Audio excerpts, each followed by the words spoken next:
ومن احسن قولا ممن دعا الى اللہ وعمل صالحا وقال اننی من المسلمین.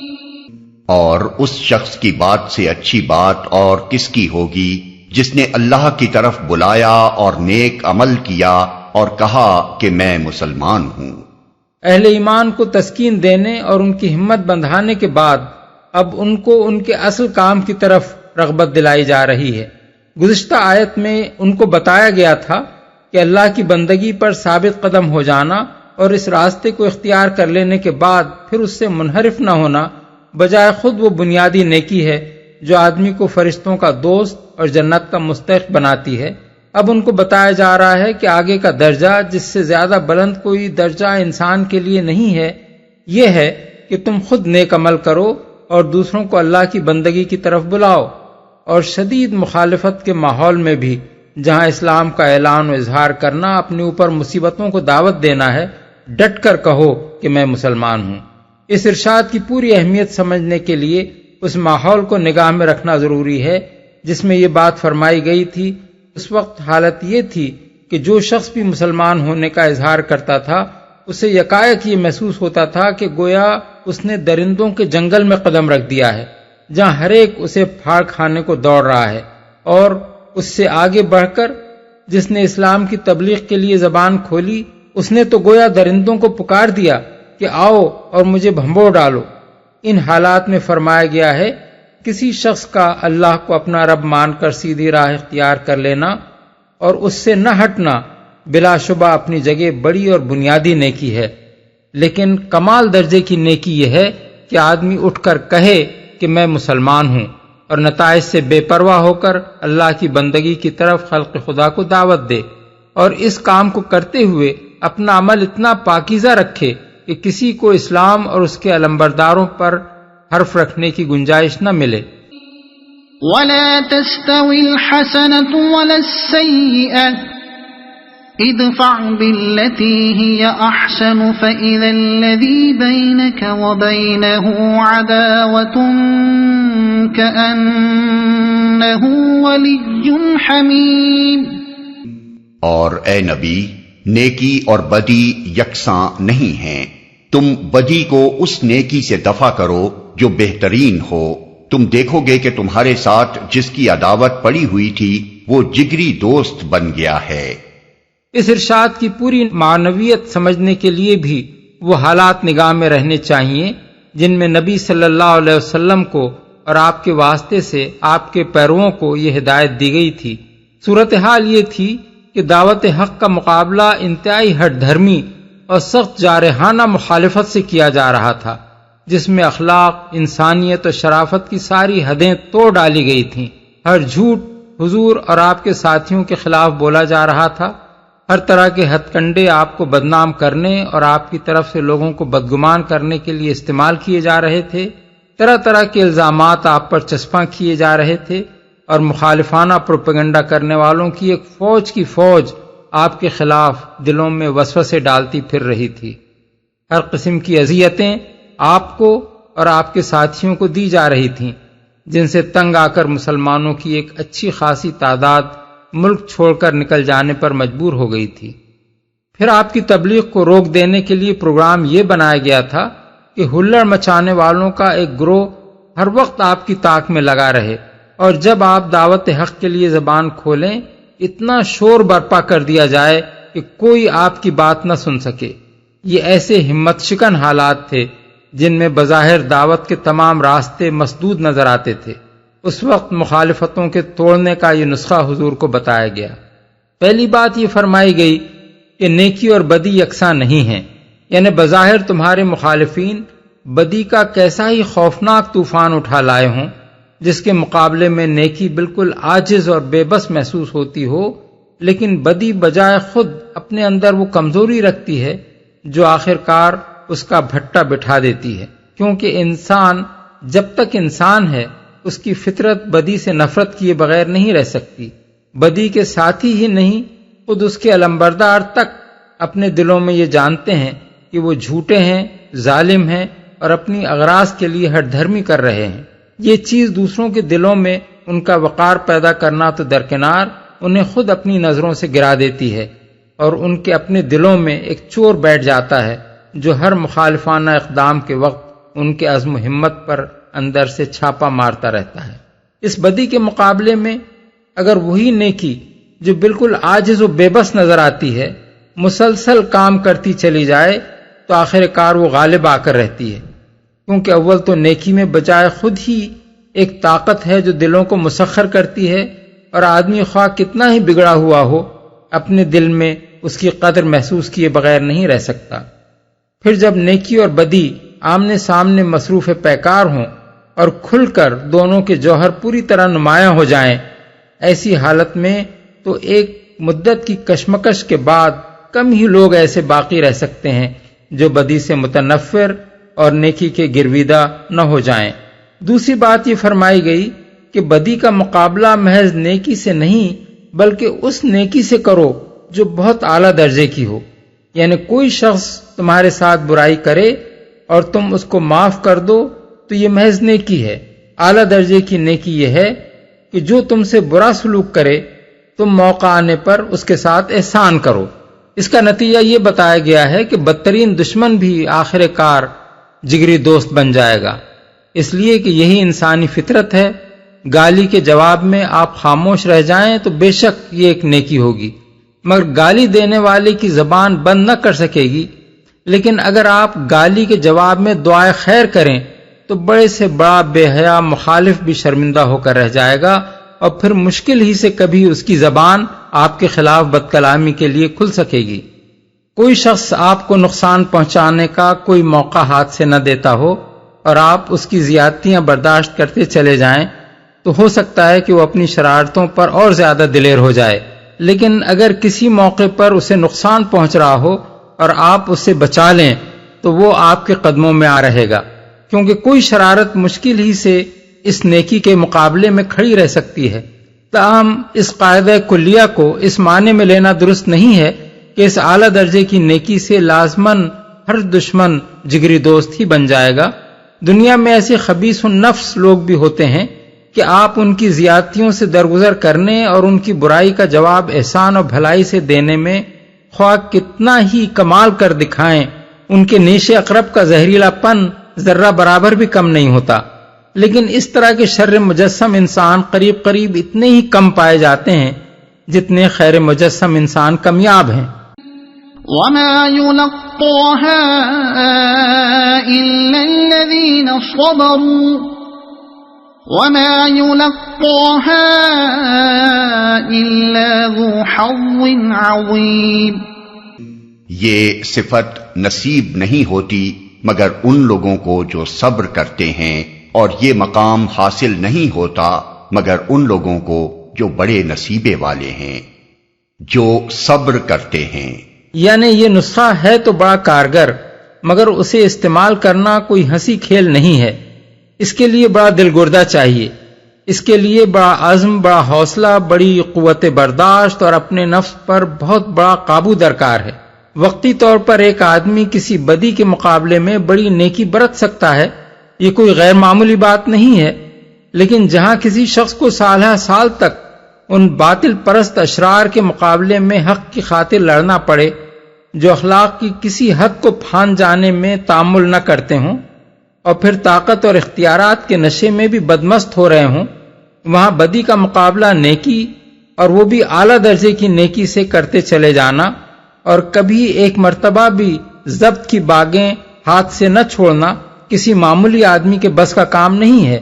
یہ کام وہی شخص کر سکتا ہے جو ٹھنڈے دل سے حق کی سربلندی کے لیے کام کرنے کا پختہ عزم کر چکا ہو، جس نے پوری طرح سے اپنے نفس کو عقل و شعور کے تابع کر لیا ہو اور جس کے اندر نیکی اور راستی ایسی گہری جڑیں پکڑ چکی ہو کہ مخالفین کی کوئی شرارت و خباثت بھی اسے اس کے مقام بلند سے نیچے اتار لانے میں کامیاب نہ ہو سکتی ہو۔ بڑے نصیبے والے ہیں۔ یہ قانون فطرت ہے، بڑے ہی بلند مرتبے کا انسان ان صفات سے متصف ہوا کرتا ہے، اور جو شخص یہ صفات رکھتا ہو اسے دنیا کی کوئی طاقت بھی کامیابی کی منزل تک پہنچنے سے نہیں روک سکتی۔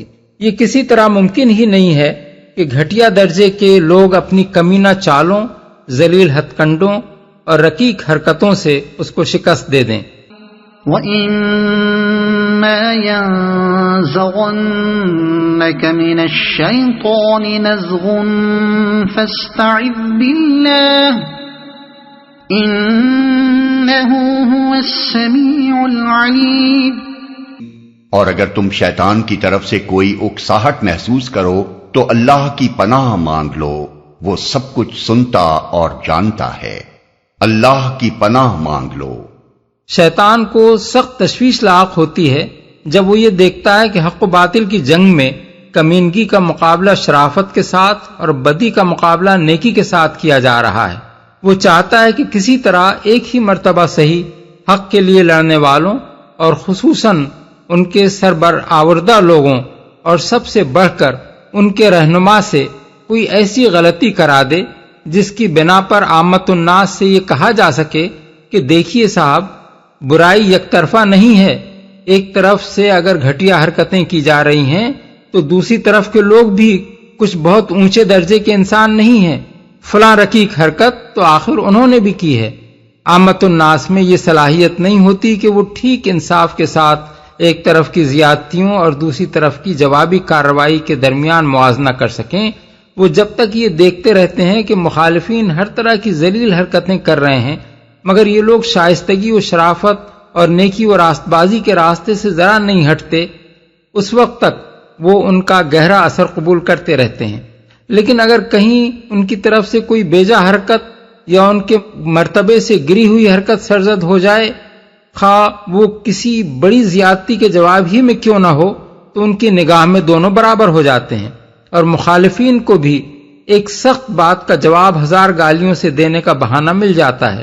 اسی بنا پر ارشاد ہوا کہ شیطان کے فریب سے چوکنے رہو، وہ بڑا دردمند و خیرخواہ بن کر تمہیں اشتعال دلائے گا کہ فلاں زیادتی تو ہرگز برداشت نہ کی جانی چاہیے اور فلاں بات کا تو منہ توڑ جواب دیا جانا چاہیے، اور اس حملے کے جواب میں تو لڑ جانا چاہیے، ورنہ تمہیں بزدل سمجھا جائے گا اور تمہاری ہوا اکھڑ جائے گی۔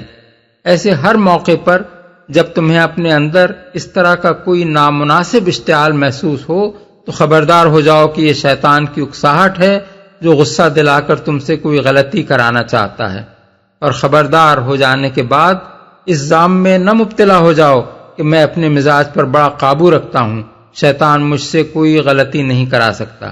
یہ اپنی قوت فیصلہ اور قوت ارادی کا ظام شیطان کا دوسرا اور زیادہ خطرناک فریب ہوگا۔ اس کے بجائے تم کو خدا سے پناہ مانگنی چاہیے، کیونکہ وہی توفیق دے اور حفاظت کرے تو آدمی غلطیوں سے بچ سکتا ہے۔ اس مقام کی بہترین تفسیر وہ واقعہ ہے جو امام احمد نے اپنی مسند میں حضرت ابو ہریرہ سے نقل کیا ہے۔ وہ فرماتے ہیں کہ ایک مرتبہ ایک شخص نبی صلی اللہ علیہ وسلم کی موجودگی میں حضرت ابو بکر صدیق رضی اللہ عنہ کو بے تحاشا گالیاں دینے لگا۔ حضرت ابو بکر خاموشی کے ساتھ اس کی گالیاں سنتے رہے اور نبی صلی اللہ علیہ وسلم انہیں دیکھ کر مسکراتے رہے۔ آخر کار جناب صدیق کا پیمانہ صبر لبریز ہو گیا اور انہوں نے بھی جواب میں اسے ایک سخت بات کہہ دی۔ ان کی زبان سے وہ بات نکلتے ہی حضور پر شدید انقباض طاری ہوا جو چہرہ مبارک پر نمایاں ہونے لگا، اور آپ فوراً اٹھ کر تشریف لے گئے۔ حضرت ابوبکر بھی اٹھ کر آپ کے پیچھے ہو لیے اور راستے میں عرض کیا کہ یہ کیا ماجرا ہے؟ وہ مجھے گالیاں دیتا رہا اور آپ خاموش مسکراتے رہے، مگر جب میں نے اسے جواب دیا تو آپ ناراض ہو گئے۔ فرمایا جب تک تم خاموش تھے ایک فرشتہ تمہارے ساتھ رہا اور تمہاری طرف سے اس کو جواب دیتا رہا، مگر جب تم بول پڑے تو فرشتے کی جگہ شیطان آ گیا۔ میں شیطان کے ساتھ تو نہیں بیٹھ سکتا تھا۔ وہ سب کچھ سنتا اور جانتا ہے۔ مخالفتوں کے طوفان میں اللہ کی پناہ مانگ لینے کے بعد جو چیز مومن کے دل میں صبر و سکون اور اطمینان کی ٹھنڈک پیدا کرتی ہے وہ یہی یقین ہے کہ اللہ بے خبر نہیں ہے۔ جو کچھ ہم کر رہے ہیں اسے بھی وہ جانتا ہے، اور جو کچھ ہمارے ساتھ کیا جا رہا ہے اس سے بھی وہ واقف ہے۔ ہماری اور ہمارے مخالفین کی ساری باتیں وہ سن رہا ہے، اور دونوں کا طرز عمل جیسا کچھ بھی ہے اسے وہ دیکھ رہا ہے۔ اسی اعتماد پر بندہ مومن اپنا اور دشمنان حق کا معاملہ اللہ کے سپرد کر کے پوری طرح مطمئن ہو جاتا ہے۔ یہ 5واں موقع ہے جہاں نبی صلی اللہ علیہ وسلم اور آپ کے واسطے سے اہل ایمان کو دعوت دین اور اصلاح خلق کی یہ حکمت سکھائی گئی ہے۔ آیت سجدہ۔ وَمِنْ آيَاتِهِ اللَّيْلُ وَالنَّهَارُ وَالشَّمْسُ وَالْقَمَرُ لَا تَسْجُدُوا لِلشَّمْسِ وَلَا لِلْقَمَرِ وَاسْجُدُوا لِلَّهِ الَّذِي خَلَقَهُنَّ إِن كُنتُمْ إِيَّاهُ تَعْبُدُونَ فَإِنِ اسْتَكْبَرُوا فَالَّذِينَ عِندَ رَبِّكَ يُسَبِّحُونَ لَهُ بِاللَّيْلِ وَالنَّهَارِ وَهُمْ لَا يَسْأَمُونَ۔ اللہ کی نشانیوں میں سے ہیں یہ رات اور دن اور سورج اور چاند۔ سورج اور چاند کو سجدہ نہ کرو بلکہ اس خدا کو سجدہ کرو جس نے انہیں پیدا کیا ہے، اگر فی الواقع تم اسی کی عبادت کرنے والے ہو۔ لیکن اگر یہ لوگ غرور میں آ کر اپنی ہی بات پر اڑے رہیں تو پرواہ نہیں، جو فرشتے تیرے رب کے مقرب ہیں وہ شب و روز اس کی تسبیح کر رہے ہیں اور کبھی نہیں تھکتے۔ اللہ کی نشانیوں میں سے اب روئے سخن عوام الناس کی طرف مڑ رہا ہے اور چند فقرے ان کو حقیقت سمجھانے کے لیے ارشاد ہو رہے ہیں۔ چاند یعنی یہ اللہ کے مظاہر نہیں ہیں کہ تم یہ سمجھتے ہوئے ان کی عبادت کرنے لگو کہ اللہ ان کی شکل میں خود اپنے آپ کو ظاہر کر رہا ہے، بلکہ یہ اللہ کی نشانیاں ہیں جن پر غور کرنے سے تم کائنات کی اور اس کے نظام کی حقیقت سمجھ سکتے ہو اور یہ جان سکتے ہو کہ انبیاء علیہم السلام جس توحید خداوندی کی تعلیم دے رہے ہیں وہی امر واقعی ہے۔ سورج اور چاند سے پہلے رات اور دن کا ذکر اس امر پر متنبہ کرنے کے لیے کیا گیا ہے کہ رات کو سورج کا چھپنا اور چاند کا نکل آنا اور دن کو چاند کا چھپنا اور سورج کا نمودار ہو جانا صاف طور پر یہ دلالت کر رہا ہے کہ ان دونوں میں سے کوئی بھی خدا یا خدا کا مظہر نہیں ہے، بلکہ دونوں ہی مجبور و لاچار بندے ہیں جو خدا کے قانون میں بندھے ہوئے گردش کر رہے ہیں، اسی کی عبادت کرنے والے ہو۔ یہ جواب ہے اس فلسفے کا جو شرک کو معقول ثابت کرنے کے لیے کچھ زیادہ ذہین قسم کے مشرکین عموماً بگھارا کرتے ہیں۔ وہ کہتے ہیں کہ ہم ان چیزوں کو سجدہ نہیں کرتے بلکہ ان کے واسطے سے اللہ ہی کو سجدہ کرتے ہیں۔ اس کا جواب یہ دیا گیا ہے کہ اگر تم واقعی اللہ ہی کے عبادت گزار ہو تو ان واسطوں کی کیا ضرورت ہے؟ براہ راست خود اسی کو سجدہ کیوں نہیں کرتے؟ اپنی ہی بات پر اڑے رہیں۔ غرور میں آ کر سے مراد یہ ہے کہ اگر یہ تمہاری بات مان لینے میں اپنی ذلت سمجھ کر اسی جہالت پر اصرار کیے چلے جائیں جس میں یہ مبتلا ہیں، کبھی نہیں تھکتے۔ مطلب یہ ہے کہ پوری کائنات کا نظام جو ان فرشتوں کے ذریعے سے چل رہا ہے اللہ کی توحید اور اسی کی بندگی میں رواں دواں ہے، اور اس نظام کے منتظم فرشتے ہر آن یہ شہادت دے رہے ہیں کہ ان کا رب اس سے پاک اور منزہ ہے کہ کوئی خداوندی اور معبودیت میں اس کا شریک ہو۔ اب اگر چند احمق سمجھانے پر نہیں مانتے اور ساری کائنات جس راستے پر چل رہی ہے اس سے منہ موڑ کر شرک ہی کی راہ چلنے پر اصرار کیے جاتے ہیں تو پڑا رہنے دو ان کو اپنی اس حماقت میں۔ اس مقام کے متعلق یہ امر تو متفق علیہ ہے کہ یہاں سجدہ لازم آتا ہے، مگر اس امر میں فقہا کے درمیان اختلاف ہو گیا ہے کہ اوپر کی دونوں آیتوں میں سے کس پر سجدہ کرنا چاہیے۔ حضرت علی اور حضرت عبداللہ بن مسعود رضی اللہ عنہما ان کنتم ایاہ تعبدون پر سجدہ کرتے تھے۔ اسی قول کو امام مالک نے اختیار کیا ہے اور ایک قول امام شافعی سے بھی اسی کی تائید میں منقول ہے، لیکن حضرات ابن عباس، ابن عمر، سعید بن المسیب، مسروق، قتادہ، حسن بصری، ابو عبد الرحمن السلمی، ابن سیرین، ابراہیم نخعی اور متعدد دوسرے اکابر وہم لا یسأمون پر سجدے کے قائل ہیں۔ یہی امام ابو حنیفہ کا قول بھی ہے اور شافعیوں کے ہاں بھی مرجح قول یہی ہے۔ وَمِنْ آيَاتِهِ أَنَّكَ تَرَى الْأَرْضَ خَاشِعَةً فَإِذَا أنزلنا عليها الماء اهتزت وربت إن الذي أحياها لمحيي الموتى إنه على كل شيء قدير. اور اللہ کی نشانیوں میں سے ایک یہ ہے کہ تم دیکھتے ہو زمین سونی پڑی ہوئی ہے، پھر یوں ہی کہ ہم نے اس پر پانی برسایا یکا یک وہ پھبک اٹھتی ہے اور پھول جاتی ہے. یقیناً جو خدا اس مری ہوئی زمین کو جلا اٹھاتا ہے وہ مردوں کو بھی زندگی بخشنے والا ہے. یقیناً وہ ہر چیز پر قدرت رکھتا ہے. إن الذين يلحدون في آياتنا لا يخفون علينا أفمن يلقى في النار خير أم من يأتي آمنا يوم القيامة اعملوا ما شئتم انه بما تعملون بصیر. جو لوگ ہماری آیات کو الٹے معنی پہناتے ہیں وہ ہم سے کچھ چھپے ہوئے نہیں ہیں. خود ہی سوچ لو کہ آیا وہ شخص بہتر ہے جو آگ میں جھونکا جانے والا ہے یا وہ جو قیامت کے روز امن کی حالت میں حاضر ہوگا. کرتے رہو جو کچھ تم چاہو، تمہاری ساری حرکتوں کو اللہ دیکھ رہا ہے. جو لوگ عوام الناس کو چند فقروں میں یہ سمجھانے کے بعد کہ محمد صلی اللہ علیہ وسلم جس توحید اور آخرت کے عقیدے کی طرف دعوت دے رہے ہیں وہی معقول ہے اور آثار کائنات اسی کے حق ہونے کی شہادت دے رہے ہیں، اب روئے سخن پھر ان مخالفین کی طرف مڑتا ہے جو پوری ہٹ دھرمی کے ساتھ مخالفت پر تلے ہوئے تھے. الٹے معنی پہناتے ہیں. اصل الفاظ ہیں یلحدون فی آیاتنا، یعنی ہماری آیات میں الحاد کرتے ہیں. الحاد کے معنی ہیں انحراف، سیدھی راہ سے ٹیڑھی راہ کی طرف مڑ جانا، کجروی اختیار کرنا. اللہ کی آیات میں الحاد کا مطلب یہ ہے کہ آدمی سیدھی بات میں سے ٹیڑھ نکالنے کی کوشش کرے.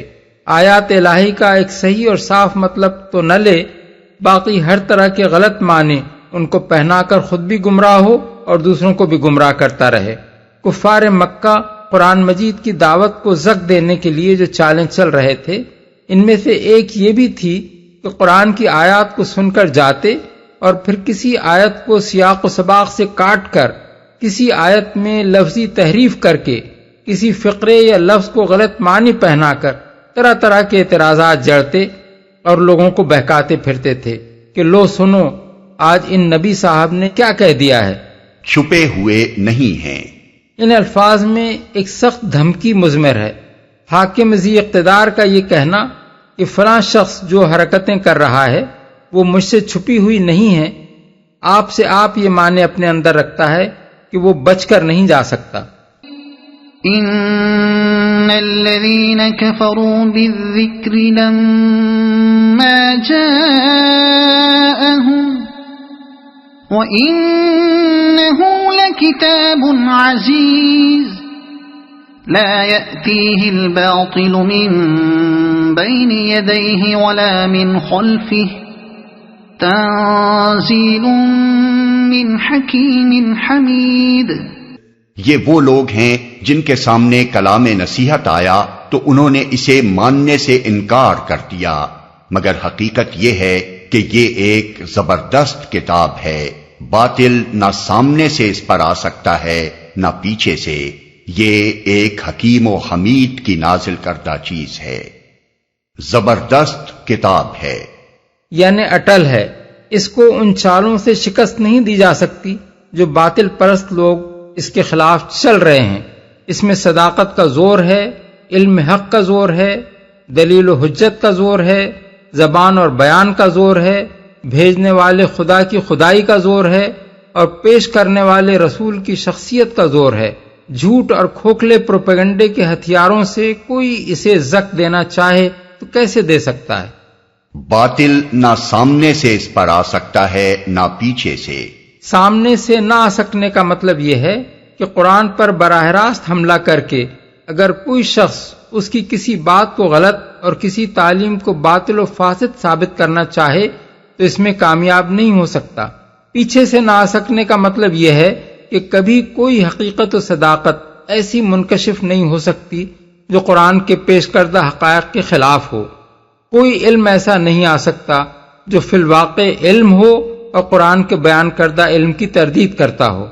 کوئی تجربہ اور مشاہدہ ایسا نہیں ہو سکتا جو یہ ثابت کر دے کہ قرآن نے عقائد، اخلاق، قانون، تہذیب و تمدن، معیشت و معاشرت اور سیاست مدن کے باب میں انسان کو جو رہنمائی دی ہے وہ غلط ہے۔ اس کتاب نے جس چیز کو حق کہہ دیا ہے وہ کبھی باطل ثابت نہیں ہو سکتی، اور جسے باطل کہہ دیا ہے وہ کبھی حق ثابت نہیں ہو سکتی۔ مزید برآں اس کا مطلب یہ بھی ہے کہ باطل خواہ سامنے سے آ کر حملہ آور ہو یا ہیر پھیر کے راستوں سے چھاپے مارے، بہرحال کسی طرح بھی وہ اس دعوت کو شکست نہیں دے سکتا جسے لے کر قرآن آیا ہے۔ تمام مخالفتوں اور مخالفین کی ساری خفیہ اور علانیہ چالوں کے علی الرغم یہ دعوت پھیل کر رہے گی اور کوئی اسے زک نہیں دے سکے گا۔ ما يقال لك إلا ما قد قيل للرسل من قبلك إن ربك لذو مغفرة وذو عقاب أليم۔ اے نبی، تم سے جو کچھ کہا جا رہا ہے اس میں کوئی چیز بھی ایسی نہیں ہے جو تم سے پہلے گزرے ہوئے رسولوں سے نہ کہی جا چکی ہو۔ بے شک تمہارا رب بڑا درگزر کرنے والا ہے اور اس کے ساتھ بڑی دردناک سزا دینے والا بھی ہے، درگزر کرنے والا ہے۔ یعنی یہ اس کا حلم اور عفو و درگزر ہی ہے کہ اس کے رسولوں کو جھٹلایا گیا، گالیاں دی گئیں، اذیتیں پہنچائی گئیں، اور پھر بھی وہ سال ہا سال تک مخالفین کو مہلت دیتا چلا گیا۔ وَلَوْ جَعَلْنَاهُ قُرْآنًا أَعْجَمِيًّا لَقَالُوا لَوْلَا فُصِّلَتْ آيَاتُهُ أَعْجَمِيٌّ وَعَرَبِيٌّ قُلْ هُوَ لِلَّذِينَ آمَنُوا هُدًى وَشِفَاءٌ وَالَّذِينَ لَا يُؤْمِنُونَ فِي آذَانِهِمْ وَقْرٌ وَهُوَ عَلَيْهِمْ عَمًى أُولَئِكَ يُنَادَوْنَ مِن مَّكَانٍ بَعِيدٍ۔ اگر ہم اس کو اجمی قرآن بنا کر بھیجتے تو یہ لوگ کہتے کیوں نہ اس کی آیات کھول کر بیان کی گئیں، کیا عجیب بات ہے کہ کلام اجمی ہے اور مخاطب عربی۔ ان سے کہو یہ قرآن ایمان لانے والوں کے لیے تو ہدایت اور شفا ہے، مگر جو لوگ ایمان نہیں لاتے ان کے لیے یہ کانوں کی ڈاٹ اور آنکھوں کی پٹی ہے۔ ان کا حال تو ایسا ہے جیسے ان کو دور سے پکارا جا رہا ہو۔ مخاطب عربی یہ اس ہٹ دھرمی کا ایک اور نمونہ ہے جس سے نبی صلی اللہ علیہ وسلم کا مقابلہ کیا جا رہا تھا۔ کفار کہتے تھے کہ محمد صلی اللہ علیہ وسلم عرب ہیں، عربی ان کی مادری زبان ہے، وہ اگر عربی میں قرآن پیش کرتے ہیں تو یہ کیسے باور کیا جا سکتا ہے کہ یہ کلام انہوں نے خود نہیں گھڑ لیا ہے بلکہ ان پر خدا نے نازل کیا ہے۔ ان کے اس کلام کو خدا کا نازل کیا ہوا کلام تو اس وقت مانا جا سکتا تھا جب یہ کسی ایسی زبان میں یکایک دھواں دھار تقریر کرنا شروع کر دیتے جسے یہ نہیں جانتے، مثلا فارسی یا رومی یا یونانی۔ اس پر اللہ تعالیٰ فرماتا ہے کہ اب ان کی اپنی زبان میں قرآن بھیجا گیا ہے جسے یہ سمجھ سکیں، تو ان کو یہ اعتراض ہے کہ عرب کے ذریعے سے عربوں کے لیے عربی زبان میں یہ کلام کیوں نازل کیا گیا۔ لیکن اگر کسی دوسری زبان میں یہ بھیجا جاتا تو اس وقت یہی لوگ یہ اعتراض کرتے کہ یہ معاملہ بھی خوب ہے، عرب قوم میں ایک عرب کو رسول بنا کر بھیجا گیا ہے مگر کلام اس پر ایسی زبان میں نازل کیا گیا ہے جسے نہ رسول سمجھتا ہے نہ قوم۔ دور سے پکارا جا رہا ہو۔ دور سے جب کسی کو پکارا جاتا ہے تو اس کے کان میں ایک آواز تو پڑتی ہے مگر اس کی سمجھ میں یہ نہیں آتا کہ کہنے والا کیا کہہ رہا ہے۔ یہ ایسی بے نظیر تشبیہ ہے جس سے ہر دھرم مخالفین کے نفسیات کی پوری تصویر نگاہوں کے سامنے کھنچ جاتی ہے۔ فطری بات ہے کہ جو شخص کسی تعصب میں مبتلا نہیں ہوتا، اس سے اگر آپ گفتگو کریں تو وہ اسے سنتا ہے، سمجھنے کی کوشش کرتا ہے، اور معقول بات ہوتی ہے تو کھلے دل سے اس کو قبول کر لیتا ہے۔ اس کے برعکس جو شخص آپ کے خلاف نہ صرف تعصب بلکہ عناد اور بغض رکھتا ہو، اس کو آپ اپنی بات سمجھانے کی خواہ کتنی کوشش کریں، وہ سرے سے اس کی طرف توجہ ہی نہ کرے گا۔ آپ کی ساری بات سن کر بھی اس کی سمجھ میں کچھ نہ آئے گا کہ آپ اتنی دیر تک کیا کہتے رہے ہیں، اور آپ کو بھی یوں محسوس ہوگا جیسے آپ کی آواز اس کے کان کے پردوں سے اچٹ کر باہر ہی باہر گزرتی رہی ہے، دل اور دماغ تک پہنچنے کا کوئی راستہ نہیں پا سکی۔